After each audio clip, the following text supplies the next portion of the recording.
ओम श्री केशवाय नमः। नारायणाय नमः। माधवाय नमः। गोविंदाय नमः।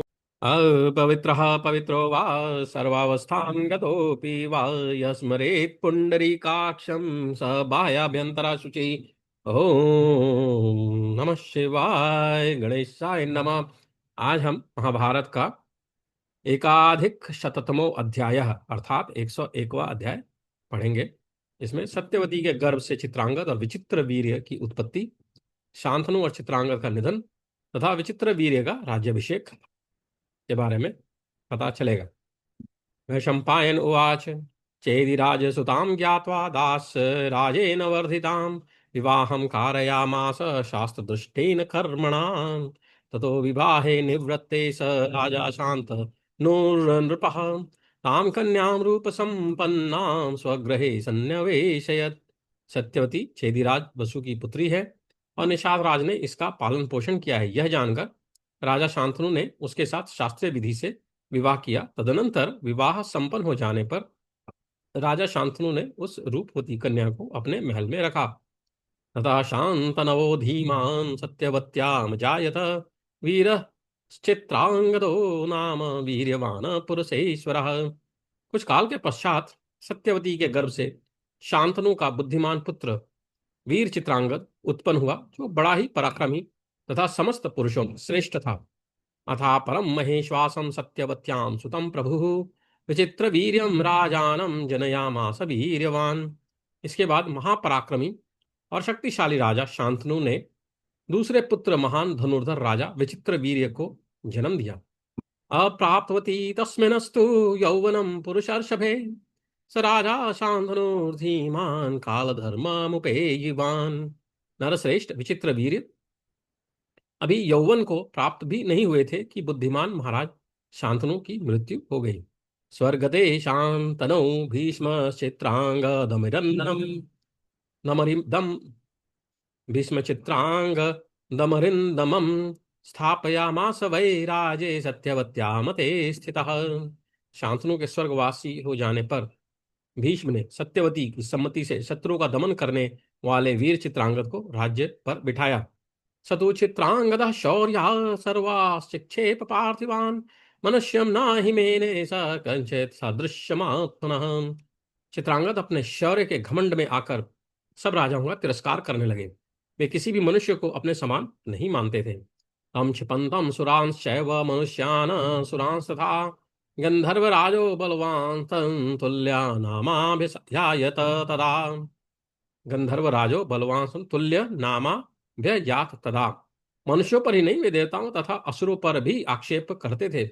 तब एक दिन उन्हीं के समान नाम वाला महाबली गंधर्वराज चित्रांगद उनके पास आया। गंधर्व उवाच त्वं वै सदृश नामासि युद्धं देहि नृपात्मज नाम चान्यत प्रगृणीष्व यदि युद्धं न दास्यसि त्वयाहं युद्धमिच्छामि त्वत्सकाशात् तु नामतः आगतोऽस्मि वथा भाषो न गच्छे नामतो यथा। राजकुमार, तुम मेरे सदृश नाम धारण करते हो, अतः मुझे युद्ध का अवसर दो, और यदि यह नहीं कर सकते तो अपना दूसरा नाम रख लो।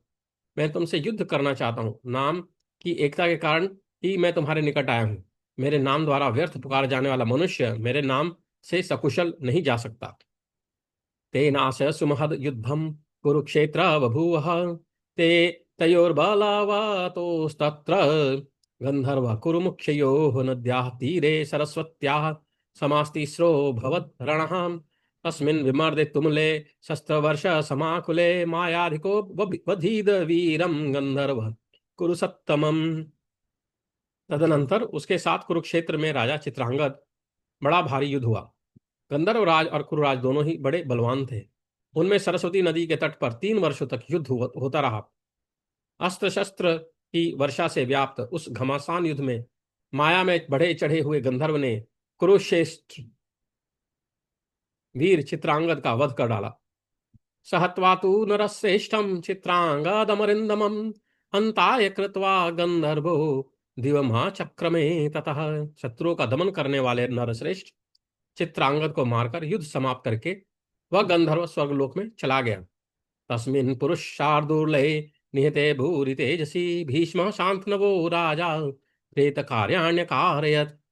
उन महान तेजस्वी पुरुष सिंह चित्रांगद के मारे जाने पर शांतनु नंदन भीष्म ने उनके प्रेत कर्म करवाए।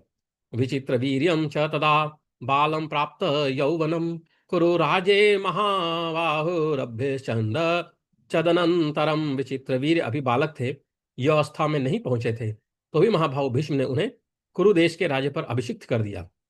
कुरु राजे महाबाहुर अभिषिञ्चदन अंतरम। विचित्र वीर्य स तदा भीष्मस्य वचने स्थितः अन्वशासन महाराज पितृपैतामहं पदम। महाराज जन्मेजय तब विचित्र वीर भीष्म जी की आज्ञा रहकर अपने बाप दादा के राजा राज्य का शासन करने लगे।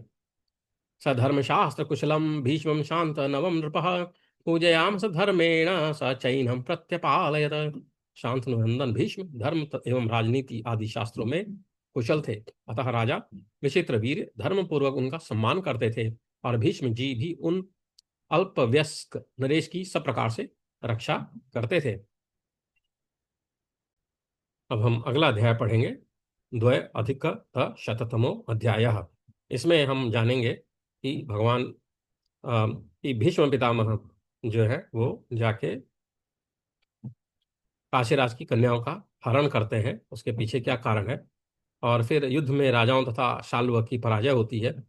अंबिका और अंबालिका के साथ विचित्र वीर्य का विवाह तथा निधन, इस विषय में हम जानेंगे। तो वैशंपायन उवाच हते छिन्द्रांगदे भीष्मो बाले भ्रातरि कौरवं पालयामास तद राजं सत्यवत्या मते स्थितः।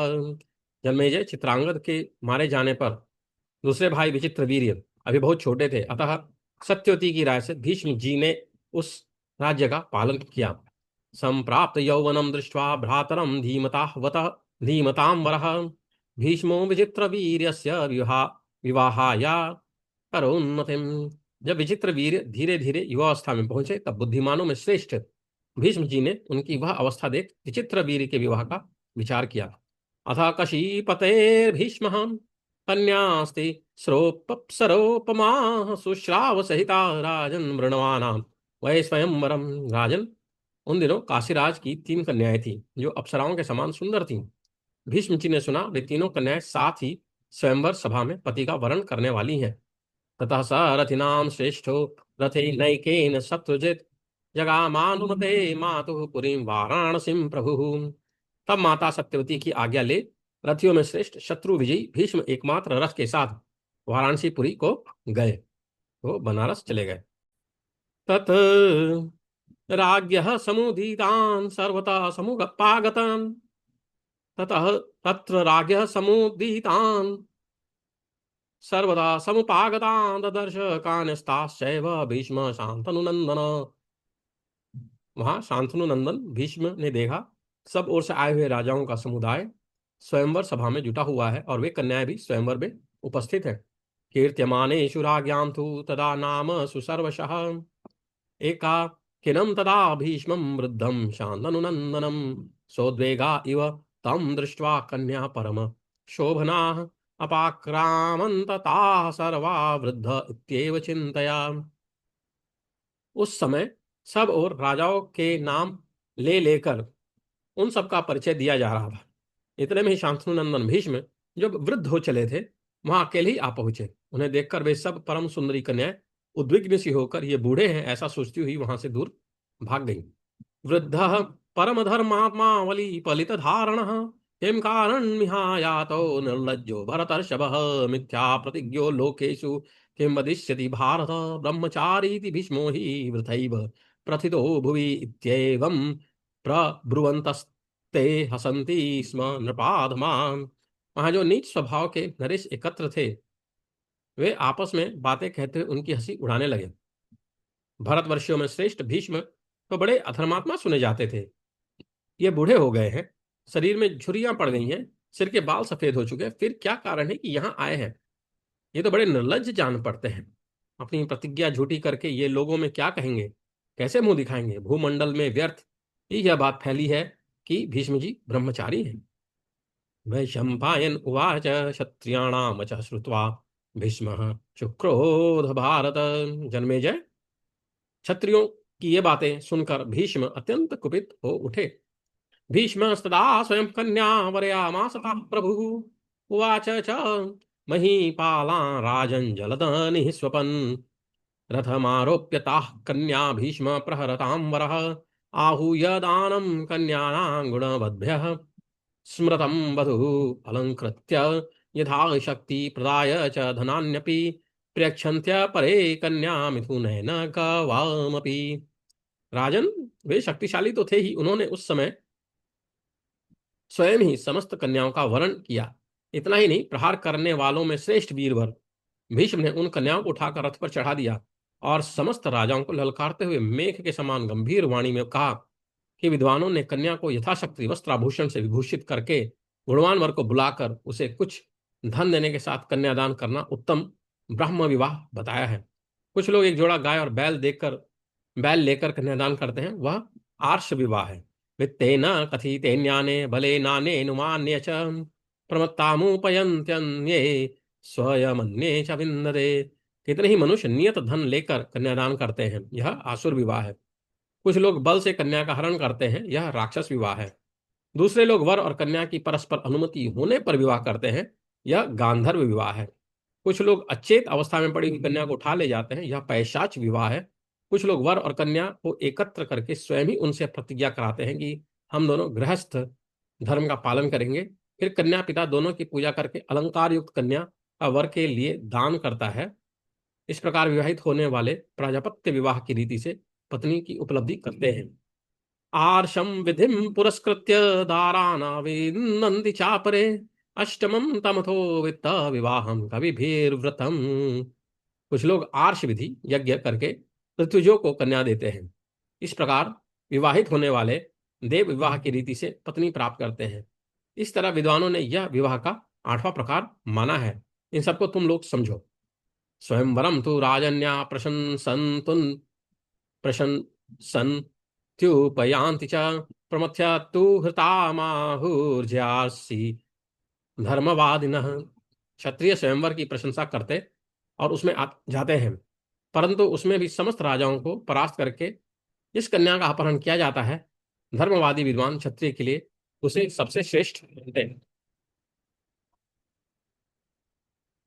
ता इमाः पृथिवीपाला यस्यर्षामि बलादितः ते यतध्वं परम शक्त्या विजया ये तराय वा। अतः भूमिपालों, मैं इन कन्याओं को यहाँ से बलपूर्वक हर ले जाना चाहता हूँ। तुम लोग अपनी सारी शक्ति लगाकर विजय अथवा पराजय के लिए मुझे रोकने का प्रयत्न करो। स्थितो अहम पृथ्वीपाला युद्धाय कृतनिश्चयः एवमुक्त्वा महीपालान् काशीराजं च वीर्यवान् सर्वः कन्या स कौरव्यो रथमारोप्य च स्वखम् आमन्त्र्य च स तान् प्रायाः शीघ्रं कन्याः प्रगृह्यता। राजाओं, मैं युद्ध के लिए दृढ़ निश्चय करके यहाँ डटा हुआ हूँ। परम पराक्रमी कुरुकुल श्रेष्ठ भीष्म जी उन महिपालों तथा काशीराज से उपरयुक्त बातें कहकर उन समस्त कन्याओं को जिन्हें वे उठाकर अपने रथ पर बिठा चुके थे, साथ लेकर सबको ललकारते हुए वहां से शीघ्र पूर्वक चल पड़े। ततस्ते पार्थिवा सर्वे समुत्पेतुरमर्षिताः संस्पृशन्तः स्वकान् बाहून् दशन्तो दशनच्छन्दान्। फिर तो समस्त राजा इस अपमान को न सह सके। वे अपनी भुजाओं का स्पर्श करते और दांतों से ओठ चबाते हुए अपनी जगह से उछल पड़े। तेषा मां भरणान्याशु त्वरिताना विमुञ्चताम् आमुञ्चतां च वर्माणि संभ्रमः सुमहानभूत। सब लोग जल्दी जल्दी अपने आभूषण उतारकर कवच पहनने लगे। उस समय बड़ा भारी कोलाहल मच गया। ताराणामीव सम्पातो बभूव जनमेजय भूषणानां च सर्वेषां कवचानां च सर्वशः सवर्माभिर्भूणैश्च प्रकीर्यद्भिरितस्ततः सक्रोधमर्षजिह्व भ्रूकषायीकृतलोचनां सूतोपक्लृप्तान् रुचिरान् सद्वैश्वरूपकल्पितान् रथानास्थाय ते वीरा सर्वप्रहरणान्विताः प्रयान्तमथ कौरव्यमनुशुश्रुतायुधाः तदा समभवद्युद्धं तेषां तस्य च भारत एकस्य च बहुनां च तुमुलं लोमहर्षणम्। जन्मेजय, जल्दबाजी के कारण उन सबके आभूषण और कवच इधर उधर गिर पड़ते थे। उस समय ऐसा जान पड़ता था मानो आकाश मंडल से तारे टूट टूट कर गिर रहे हों। इतने ही योद्धाओं के कवच और गहने इधर उधर बिखर गए। क्रोध और अमर्ष के कारण उनकी भौहें टेढ़ी और आंखें लाल हो गई थी। सारथियों ने सुंदर रथ सजाकर उनमें सुंदर अश्व जोत दिए थे। उन रथों पर बैठकर सब प्रकार के अस्त्र शस्त्र से संपन्न हो हथियार उठाए हुए उन वीरों ने जाते हुए कुरुनंदन भीष्म जी का पीछा किया। जन्मेजय, तदनंतर उन राजाओं और भीष्म जी का घोर संग्राम हुआ। भीष्म जी अकेले थे और राजा लोग बहुत। उनमें रोंगटे खड़े कर देने वाला भयंकर संग्राम छिड़ गया। ते त्रिशून साहस्रांस्तस्मिन् युगपदाक्षिपन् अप्राप्तांश्चैवतानाशु भीष्म सर्वस्तथान्तरा अच्छिन्नक्षरवर्षेण महतालोमवाहिना ततस्ते पार्थिवाः सर्वे सर्वतः परिवार्यदं बभ्रुषुः सर्वर्षेण वर्षेणे वाद्रिमं बुधाः शतं बाणमयं वर्षं वत्सरेरावार्य सर्वतः तदा सर्वान् महीपालान् पर्यविद्यात् त्रिभिस्त्रिभिः एकैकस्तु ततो भीष्मं राजन विव्याथ पंचभिः। राजन, उन नरेशों ने भीष्म जी पर एक साथ 10,000 बाण चलाए, परंतु भीष्म जी ने उन सबको अपने ऊपर आने से पहले बीच में ही विशाल पंख युक्त बाणों की बौछार करके शीघ्रता पूर्वक काट गिराया। तब वे सब राजा उन्हें चारों ओर से घेर कर उनके ऊपर उसी प्रकार बाणों की झड़ी लगाने लगे जैसे बादल पर्वत पर पानी की धारा बरसाते हैं। भीष्म जी ने सब ओर से उस बाण वर्षा को रोककर उन सभी राजाओं को तीन तीन बाणों से घायल कर दिया। तब उनमें से प्रत्येक ने भीष्म जी को 5-5 मारे।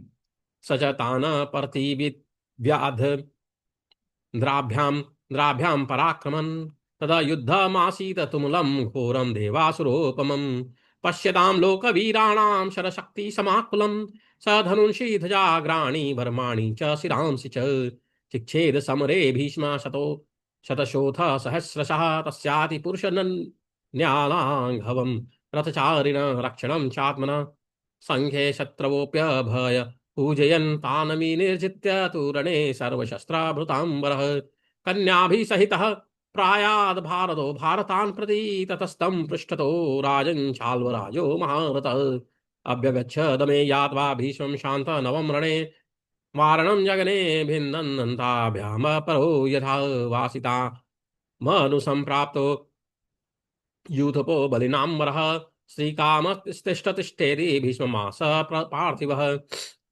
शाल्वराजो महाबाहुरमर्षेण प्रचोदिता तथा सा पुरुष व्याघ्रो भीष्मः परबलार्दनः तद्वा व्याकुलिता क्रोधात् विधूमो अग्निरिव ज्वलन् विततेषु धनुष्याणिरविकुञ्चित ललाटभृत्। फिर भीष्म जी ने अपना पराक्रम प्रकट करते हुए प्रत्येक योद्धा को दो दो बाणों से बींध डाला। बाणों और शक्तियों से व्याप्त उनका यह तुमुल युद्ध देवासुर संग्राम के समान भयंकर जान पड़ रहा था। उस समरांगण में भीष्म ने लोक विख्यात वीरों के देखते देखते उनके धनुष ध्वजा के अग्रभाग कवच और मस्तक सैकड़ों और हजारों की संख्या में काट गिराए। युद्ध में रथ से विचरने वाले भीष्म जी की दूसरे वीरों से बढ़कर हाथ की फुर्ती और आत्मरक्षा आदि की शत्रुओं ने सराहना की। संपूर्ण शस्त्रधारियों में श्रेष्ठ भरत कुलभूषण भीष्म जी ने उन सब योद्धाओं को जीतकर कन्याओं को साथ ले भरतवंशियों की राजधानी हस्तिनापुर को प्रस्थान किया। राजन, तब महारथी शाल्वराज ने पीछे से आकर युद्ध के लिए शांतनु नंदन भीष्म पर आक्रमण किया। शाल्व के शारीरिक बल की कोई सीमा नहीं थी। जैसे हथनी के पीछे लगे हुए एक गजराज के पृष्ठभाग में उसी का पीछा करने वाला दूसरा युद्धपति दांतों से प्रहार करके उसे विदीर्ण करना चाहता है, उसी प्रकार बलवानों में श्रेष्ठ महाबाहु शाल्वराज स्त्री कोपान की इच्छा से ईर्ष्या और क्रोध के वशीभूत हो भीष्म का पीछा करते हुए उनसे बोला, अरे ओ खड़ा रह खड़ा रह।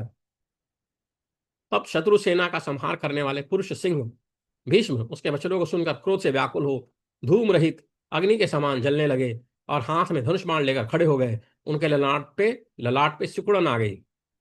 छत्र धर्मम समास्थाय व्यपेत भय संभ्रमः निवर्तयामास रथम शाल्वं प्रति महारथः। महारथी भीष्म ने क्षत्रिय धर्म का आश्रय ले भय और घबराहट छोड़कर शाल्व की और अपना रथ लौटाया। निवर्तमान तम दृष्ट्वा राजानः सर्व एव प्रेक्षका समपद्यन्त भीष्म शाल्व समागमे। उन्हें लौटते देख सब राजा भीष्म और शाल्व के युद्ध में कुछ भाग न लेकर केवल दर्शक बन गए। तौ वृषावीव नर्दन्तौ बलिनौ वासितांतरे अन्योन्यभ्यवर्तेतां बल विक्रमशालिनौ। ये दोनों बलवान वीर मैथुन की इच्छा वाली गौ के लिए आपस में लड़ने वाले दो सांडों की तरह हुंकार करते हुए एक दूसरे से भिड़ गए। दोनों ही बल और पराक्रम से सुशोभित थे। तो भीष्मं शांतनवं शरैः शतसहस्रशः शाल्वराजो नर श्रेष्ठ समवाकीर ददाशुगैः। तदनंतर मनुष्यों में श्रेष्ठ शाल्व शांतनु नंदन भीष्म पर सैकड़ों और हजारों शीघ्रगामी बाणों की बौछार करने लगा। पूर्वमभ्यर्दितं दृष्ट्वा भीष्मं शाल्वेन ते नृपा विस्मिता समपद्यन्त साधुं साध्विति चाब्रुवन्। साल्व ने अपने ही भीष्म साल्व ने पहले ही भीष्म को पीड़ित कर दिया। यह देखकर सभी राजा आश्चर्यचकित हो गए और वाह वाह करने लगे। लाघवम तस्य ते दृष्ट्वा सामरे सर्व पार्थिवा अपूजयन्ता सहमहृष्टा वाग्भी शाल्वम नराधिपम। युद्ध में उसकी फुर्ती देखकर सब राजा बड़े प्रसन्न हुए और अपनी बाड़ी द्वारा शल्व नरेश की प्रशंसा करने लगे। लाघवम तस्य ते दृष्ट्वा सामरे सर्वपार्थिवाः अपूजयन्त संहृष्टा वाग्भी शाल्वं नराधिपम्।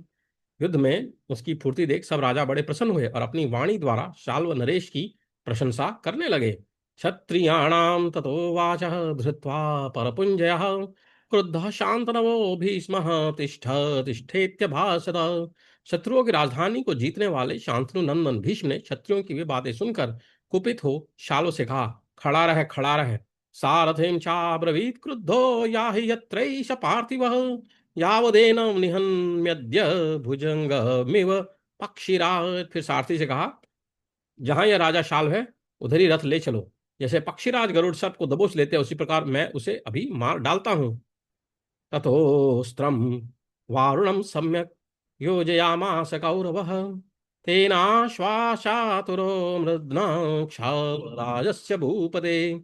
जन्मेजय, तदनंतर कुरुनंदन भीष्म ने धनुष पर उचित रीति से वारुणास्त्र का संहान किया और उसके द्वारा शाल्वराज के चारों घोड़ों को रौंद डाला। वारुणास्त्र के द्वारा शाल्वराज के चारों घोड़ों को रौंद डाला। अस्त्रेह शस्त्राणि संवार्य शाल्वराजस्य कौरवः भीष्मो नृपति शार्दूलनवधीत तस्य सारथिं नृपश्रेष्ठ। फिर अपने अस्त्रों से राजा शाल्व के अस्त्रों का निवारण करके कुरुवंशी भीष्म ने उसके सारथी को भी मार डाला। अस्त्रेण चास्यथैर्द्रेण नैवाधीत दुर्गोत्तमां कन्यो हेतो नरश्रेष्ठ भीष्म शान्तनवस्तदा जीत्वा विसर्जयामास जीवन्तं नृपसत्तमं। ततः शाल्व स्वनगरं प्रययौ भरतर्षभ स्वराज्यमन्वसाच्चैव धर्मेण नृपतिस्तदा राजानो ये च तत्रासन् स्वयंवरदिदृक्षवः स्वान्येव तेऽपि राष्ट्राणि जग्मुः परपुरञ्जया। एवं विजित्य ताः कन्या भीष्म प्रहरताम्बरः प्रिययौ हस्तिनापुरं यत्र राजा स कौरवः विचित्र वीर्यो धर्मात्मा प्रशास्ति वसुधामिमाम्। तत्पश्चात इंद्रास्त्र द्वारा उसके उत्तम अश्वों को यमलोक पहुंचा दिया। नरश्रेष्ठ, उस समय शांतनु नंदन भीष्म ने कन्याओं के लिए युद्ध करके शाल्व को जीत लिया और नृपश्रेष्ठ शाल्व का भी केवल प्राण मात्र छोड़ दिया। जन्मेजय, उस समय शाल्व अपनी राजधानी को लौट गया और धर्मपूर्वक राज्य का पालन करने लगा। इसी प्रकार शत्रु नगरी पर विजय पाने वाले जो राजा वहां स्वयंवर देखने की इच्छा से आए थे वे सभी अपनी अपनी देश को चले गए। प्रहार करने वाले योद्धाओं में श्रेष्ठ भीष्म उन कन्याओं को जीतकर हस्तिनापुर को चले गए, जहां रहकर धर्मात्मा कुरुवंशी राजा विचित्र वीर्य इस पृथ्वी का शासन करते थे। यथा पितास्य कौरव्यः शान्तनुर्नृपसत्तमः सोचिरेण एव कालेन अत्यरामान्न च राधिप वनानि सरितश्चैव शैलांश विविधान् ध्रुमान् अक्षरा छपयित्वा संख्ये संख्येय विक्रमः। उनके पिता कुरुश्रेष्ठ नृप शिरोमणि शांतनु जिस प्रकार राज्य करते थे वैसा ही वे भी करते थे। जन्मेजय, भीष्म जी थोड़े ही समय में वन नदी पर्वतों को लांघते और नाना प्रकार के वृक्षों को लांघते और पीछे छोड़ते हुए आगे बढ़ गए। युद्ध में उनका पराक्रम अवर्णनीय था। उन्होंने स्वयं अक्षत रहकर शत्रुओं को ही क्षति पहुंचाई थी। आनयामास काश्यस्य सुता सारगरा सुतः स्नुषा इव स धर्मात्मा भागिनीरिव चानुजाः यथा दुहितरश्चैव परिगृह्य ययौ करुन् अनिन्ये स महाबाहुर्भ्रातुः प्रिय चिकीर्षया। धर्मात्मा गंगानंदन भीष्म काशीराज की कन्याओं को पुत्रवधु, छोटी बहन एवं पुत्र की भांति साथ रखकर कुरुदेश में ले आए। वे महाबाहु अपने भाई विचित्र वीर का प्रिय करने की इच्छा से उन सबको लाए थे।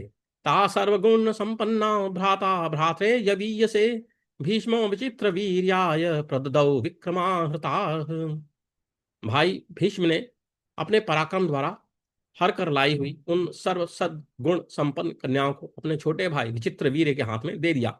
एवं धर्मेण धर्मज्ञ कृत्वा कर्मातिमानुषं भ्रातुर विचित्र वीर्यस्य विवाह योपचक्रमे सत्यवत्या सह मिदः कृत्वा निश्चयमात्मवान् विवाहं कारयिष्यन्तं भीष्मं काशीपते सुता ज्येष्ठा तासामिदं वाक्यं ब्रवीदधस्त्री तदा।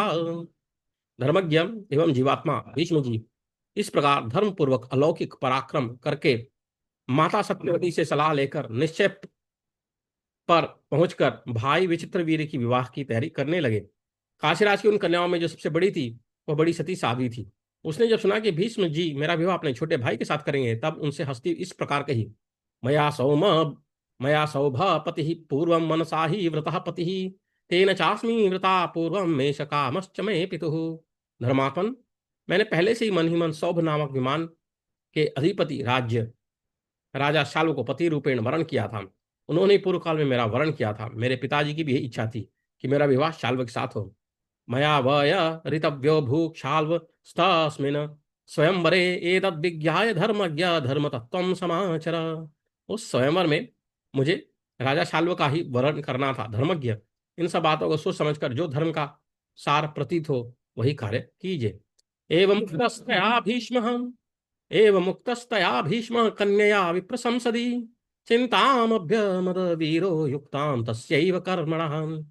जब उस कन्या ने ब्राह्मण मंडली के बीच वीर और भीष्म जी से इस प्रकार कहा, तब वे उस वैवाहिक कर्म के विषय में युक्ति युक्त विचार करने लगे। विनिश्चित्य स धर्मज्ञो ब्राह्मणे वेद पारगैः अनुजने तथा ज्येष्ठां वां काशीपते सुताम। वे स्वयं भी धर्म के ज्ञाता थे, फिर भी वेदों के पारंगत विद्वान ब्राह्मण के साथ भली भांति विचार करके उन्होंने काशीराज की ज्येष्ठ पुत्री अंबा को उस समय शाल्व के यहाँ जाने की अनुमति दे दी। अंबिकाम्बली के भार्ये प्रादाद भ्रात्रे यवीयसे भीष्मो विचित्र वीर्याय विधि दुष्टेन कर्मणाम। शेष दो कन्याओं का नाम अंबिका और अंबालिका था। उन्हें भीष्म जी ने शास्त्रोक्त विधि के अनुसार छोटे भाई विचित्र वीर को पत्नी रूप में प्रदान किया। तयोः पाणी गृहीत्वा तु रूप यौवन दर्पितः विचित्र वीर्यो धर्मात्मा कामात्मा समपद्यत। उन दोनों का पाणी ग्रहण करके रूप और यौवन के अभिमान से भरे हुए धर्मात्मा विचित्र वीर्य कामात्मा बन गए। ते चापी बृहति श्यामे नील कुंचित मूर्धजे रक्त तुंग नखोपेते तीन श्रोणी पयोधरे। उनकी वे दोनों पत्नियां सयानी थीं। उनकी अवस्था 16 वर्ष की हो चुकी थी। उनके केश नीले और घुंघराले थे। हाथ पैरों के नख लाल और ऊंचे थे। नितंब और उरोज स्थूल और उभरे हुए थे। आत्मना प्रतिरूपौ सौ लब्ध पतिरिति स्थिते विचित्रवीर्यं कल्याण्यौ पूजयाम सतुः शुभे। वे यह जानकर संतुष्ट थीं कि हम दोनों को अपने अनुरूप पति मिले हैं, अतः वे दोनों कल्याणमयी देवियां विचित्र वीर की सेवा पूजा करने लगी। स चाश्वी रूप सदृशो देवतुल्य पराक्रम सर्वासामेव नारीणां चित्त प्रमथनो रः। विचित्र वीर्य का रूप अश्विनी कुमारों के समान था। ये देवताओं के समान पराक्रमी थे। एकांत में वे सभी नारियों के मन को मोह लेने की शक्ति रखते थे। ताभ्याम सह समाह सप्त विहरना पृथ्वीपति विचित्र वीर्यस्तरुणो यक्ष्मणा समग्रहीयता। राजा विचित्र वीर ने उन दोनों पत्नियों के साथ वर्षों तक निरंतर विहार किया, अतः उस असंयम के परिणाम स्वरूप युवावस्था में ही राजक्षमा के शिकार हो गए।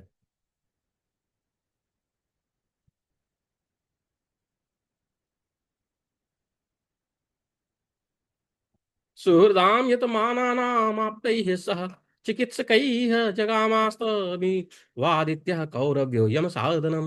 उनके हितैषी सगे संबंधियों ने नामी और विश्वसनीय चिकित्सकों के साथ उनके रोग निवारण की पूरी चेष्टा की, तो भी जैसे सूर्य अस्ताचल को चले जाते हैं, उसी प्रकार वे कौरव नरेश यमलोक को चले गए। धर्मात्मा स तु गांगेय चिंता शोक परायणाम प्रेत कार्याणि सर्वाणि तस्यै सम्यक् कारयत। राग्यो विचित्र वीर्यस्य सत्यवत्या मते स्थितः ऋत्विग्भिः सहितो भीष्म सर्वेश कुरुपुंगवैः। धर्मात्मा गंगानंदन भीष्म जी भाई की मृत्यु से चिंता और शोक में डूब गए। फिर माता सत्यवती की आज्ञा अनुसार चलने वाले उन भीष्म जी ने ऋतुजों तथा कुरुकुल के समस्त श्रेष्ठ पुरुषों के साथ राजा विचित्र वीर्य के सभी प्रेत कार्य अच्छी तरह कराए। इति श्री महाभारते आदि पर्वणि संभव पर्वणि विचित्र वीर्यो परमे द्वयध अधिकतमो अध्यायः। तो यहाँ पे हमने 102वां अध्याय संपूर्ण किया।